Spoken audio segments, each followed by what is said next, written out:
ને હવે કોઈની ખરાબ નજર લાગી ગઈ છે સાહેબ. સવાર પડે ને કાળજું કંપી ઉઠે ને એવા કિસ્સા રોજ સામે આવી રહ્યા છે. તમે જોઈ શકો છો ઇન્સ્ટામાં, ફેસબુકમાં, ન્યૂઝ ચેનલમાં લોકો અત્યારે આપઘાત કરી રહ્યા છે. તો જુઓ તમે, ક્યાંક નદીમાં પડીને, ક્યાંક બ્રિજ ઉપરથી કૂદકા મારીને, ક્યાંક તો કેનાલમાં, ક્યાંક તો દવા પીને.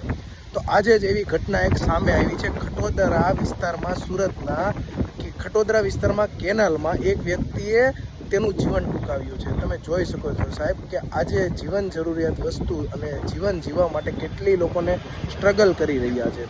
આજે લોકોને એટલી મંદી નડી રહી છે સુરતમાં કે વાત નહીં પૂછો. આજે લોકો પોતાનું જીવન નથી જીવી રહ્યા શાંતિથી.